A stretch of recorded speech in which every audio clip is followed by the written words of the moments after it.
avons donné 7 choses qui peuvent nous permettre de connaître ce que la repentance n'est pas. La repentance n'est pas beaucoup de choses que nous faisons. Et beaucoup prétendent qu'ils sont déjà repentis. Nous avons dit que la repentance n'est pas une simple confession. Non, ce n'est pas une simple confession. La repentance va au-delà d'une simple confession. Nous avons dit que la repentance n'est pas juste éprouver un profond remords. Non, tu peux sentir un vibrant, un profond remords sans te repentir. Parce que Judas a senti un remords. Mais ce n'était pas de la repentance. Troisièmement, on dit que la repentance ne consiste pas à pleurer juste sur son péché. Tu peux pleurer sur ton péché. Mais si tu ne l'abandonnes pas, tu ne t'es pas repenti. Quatrième chose, c'est que la repentance n'est pas. Et n'est pas faire des abondantes œuvres bonnes pour payer pour le péché. Non, le péché, la repentance ne s'achète pas par des bonnes œuvres. Tu peux faire des bonnes œuvres, mais Dieu t'exigera toujours la repentance. Et les bonnes œuvres sont la repentance. Les bonnes œuvres qui manquent la repentance, Dieu ne les considère pas. Toutes les bonnes œuvres qui ont été accomplies sans la repentance, Dieu ne le compte pas. Donc faisons attention, bien-aimés. Lorsque nous péchons, Dieu attend la repentance. Il y a des gens qui font beaucoup de sacrifices. Dieu n'a pas besoin de sacrifices. Une personne qui marche dans le péché. Il y a une cinquième chose, c'est que la repentance n'est pas. Elle n'est pas juste une autocondamnation continuelle. Il y a des gens, après avoir péché, ils sont en train de se condamner. Ils se condamnent continuellement. Dieu n'a pas besoin de ça. Il a besoin que la personne prenne une décision et qu'elle puisse abandonner. Prenne une décision. Se détourne de ce péché-là. C'est ça la vraie repentance. Et n'est pas une tâche faite partiellement. Septième chose, sixième chose. La repentance n'est pas un travail qui se fait partiellement. Ça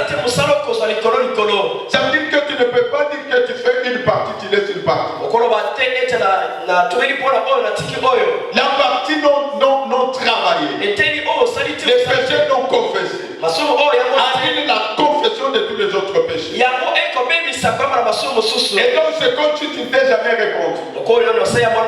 Voilà pourquoi nous avons dans Ézéchiel 33, si un homme juste à un certain moment arrête de faire la justice et commet un péché, ce péché-là, Dieu va annuler toute la justice et va considérer. Donc le seul péché va absorber toute sa justice. Et donc vous comprenez bien, aimé, qu'on ne peut pas tolérer aucun péché dans la repentance. Et septième chose, la repentance ne doit pas être une auto-justification. Une auto-justification. Non. Ou bien accuser les autres. Quand on commence à se justifier, quand on commence à accuser les autres, on ne s'est jamais répandu. Et alors, conscient de ces choses, nous devons bien nous repentir pour entrer dans le royaume de Dieu. Parce que toutes les bénédictions que Dieu réserve à son peuple sont dans le royaume de Dieu. Et pour entrer dans le royaume de Dieu, il faut d'abord la repentance. Pour être en sécurité permanente, il faut la repentance. La Bible déclare que l'ange de l'Éternel campe autour de ceux qui craignent l'Éternel et les arrache du danger. Donc, souvent nous demandons à Dieu de nous garder. Là où nous n'avons pas besoin de demander, lui-même le fera. Lui-même nous gardera. Lui-même nous délivrera. Tu n'as pas besoin de craindre les sorciers. Parce que si tu crains Dieu, la crainte de Dieu se manifeste par la repentance. Si tu crains Dieu, Dieu va t'affecter un ange. Dieu va t'affecter un ange. Et cet ange a pour mission. Lorsque les dangers arrivent, même si tu ne pries pas, l'ange va s'en occuper. Alléluia. Amen. Alléluia. Amen. Le diable a distrait beaucoup l'église. Au nom de Jésus. Au nom de Jésus. Sans vie de repentance. C'est fois zéro. Le diable se moque de toi. Et voilà pourquoi quelqu'un qui marche dans la sainteté, quelqu'un qui s'est repenti, il n'a pas peur de sorcier. Il n'a pas peur du danger. Parce qu'il sait qu'il y a un ange qui campe autour de lui. Alléluia. Ils peuvent t'attaquer. Les anges que Dieu t'a affectés. Quand tu te répands, il est plus puissant que tous les dangers qui puissent arriver. Gloire au Seigneur. Donc la repentance est au cœur. Nous allons lire encore un petit texte aujourd'hui. 2 Corinthiens chapitre 6. 2 Corinthiens chapitre 6. Nous lisons du verset 14 au verset 17. 2 Corinthiens chapitre 6, verset 14 à 17. Ne vous mettez pas avec les infidèles sous un joug étranger. Car, quel rapport y a-t-il entre la justice et l'iniquité? Ou qu'y a-t-il de commun entre la lumière et les ténèbres? Quel accord y a-t-il entre Christ et Bélial? Ou quelle part à le fidèle avec les infidèles? Quel rapport y a-t-il entre le temple de Dieu et les idoles? Car nous sommes le temple du Dieu vivant. Comme Dieu l'a dit, j'habiterai et je marcherai au milieu d'eux. Je serai leur Dieu et ils seront mon peuple. C'est pourquoi sortez du milieu d'eux et séparez-vous, dit le Seigneur. Ne touchez pas à ce qui est impur et je vous accueillerai. Amen. Amen. Amen. Bien-aimés dans le Seigneur, ce texte nous révèle quelle doit être l'attitude, le choix, le comportement de quelqu'un qui s'est répandu. La Bible est en train de nous demander, elle est en train de nous recommander d'être raisonnable. Lorsque nous disons que nous sommes enfants de Dieu et lorsque nous devons nous repentir, il y a un choix que nous sommes appelés à faire. Et le choix se fait à 4 niveaux. Le choix que nous devons faire à 4 niveaux. Soit nous sommes justes, soit nous marchons dans l'iniquité. C'est le premier choix. Ne vous mettez pas sous un joug étranger. Donc il y a une relation qui n'est pas nôtre. Les enfants de Dieu qui sont répandus optent pour la justice et renoncent à l'iniquité. Il dit, quel rapport y a-t-il entre la lumière et le ténèbre? Un homme répandant, il opte de marcher dans la lumière. Comment tu peux savoir si tu es vraiment dans la lumière? Et c'est ça la preuve que tu as fait une repentance. Bien aimé, on ne doit pas mélanger lumière et ténèbres. La preuve qu'on est dans le ténèbre et qu'on a quitté la lumière. Regarde dans ta vie. Regarde dans ta vie ce que tu fais, mais tu ne veux pas que les hommes le sachent. Tout ce que je fais, que je ne voudrais pas que l'Église sache, prouve que je suis en train d'opérer dans les ténèbres. Et lorsque je dis que je suis un enfant de Dieu, que je suis un enfant de lumière, il doit avoir une démarcation. Il ne doit pas y avoir rapport entre lumière et ténèbres. La lumière chasse les ténèbres.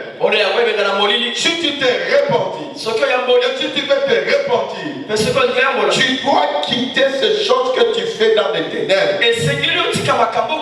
Tu dois quitter ces choses que tu fais, mais tu ne voudrais pas que ton pasteur le sache. Tu ne voudrais pas que tes frères le sachent. Pourquoi? Parce qu'elles sont mauvaises. Elles sont des œuvres des ténèbres. Alors il dit, quel rapport y a-t-il entre la lumière et les ténèbres? Malheureusement, l'ennemi nous trompe. L'ennemi nous trompe. Il nous aveugle. Nous pensons qu'on peut avoir une partie ténèbres. Lorsqu'on se répand, on quitte totalement les ténèbres. On entre dans la lumière.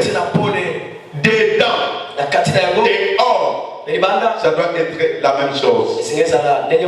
Alléluia. Alléluia. C'est ça la repentance. On se détourne des ténèbres pour se tourner vers la lumière. On se détourne de l'iniquité pour se tourner vers la justice. Troisième choix, entre Christ et Bélial. Comment tu peux savoir ton choix? Si c'est Christ que tu as choisi, ou bien si c'est Bélial que tu as choisi, c'est simple. C'est simple.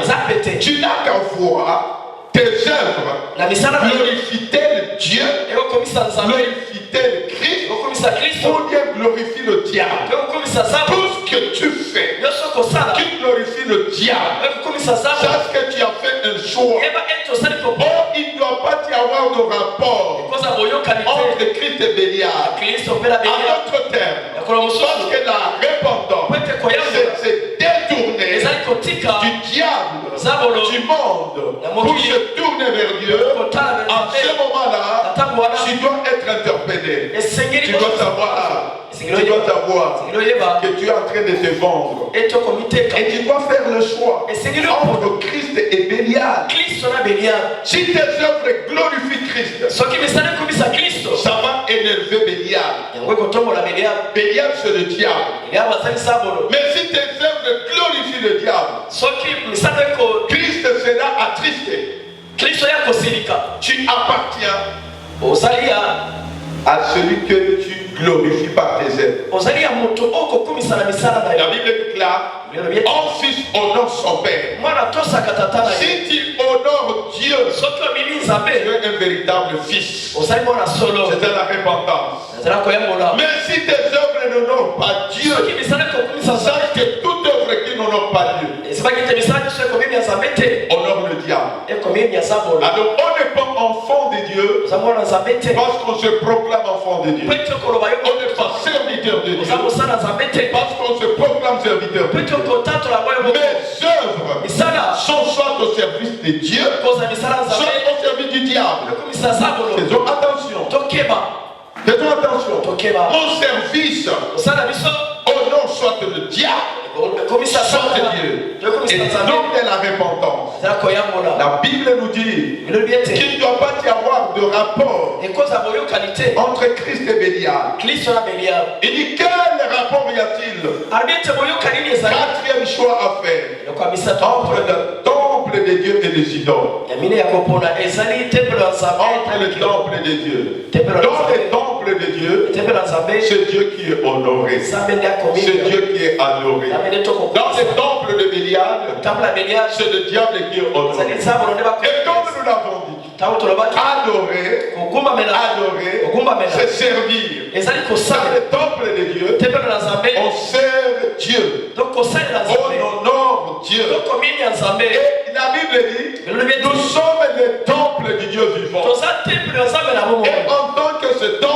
Dieu vivant, tout en moi, tout en toi, doit honorer Dieu. Et s'il y a des choses qui n'honorent pas Dieu, sache que tu as fait un mauvais choix. Tu dois te repentir. Tu dois te repentir. Et dans le temple des idoles, c'est le diable qui est honoré. C'est le diable qui est honoré. Alors fais attention. Fais attention. Ne sois pas un temple des idoles. En devenant un cadre dans lequel le diable est adoré. Dans le cadre dans lequel le diable est servi. Il faut faire un choix. La repentance. Il y a condition pour entrer dans le royaume de Dieu. La condition pour être qui est exigée pour être béni. Pour que notre bénédiction nous atterrisse. Alors il dit, lorsque vous avez fait bien ce rapport, il y a une relation. Il y a une relation symétrique. Il dit, si tu fais les rapports entre la justice et l'iniquité,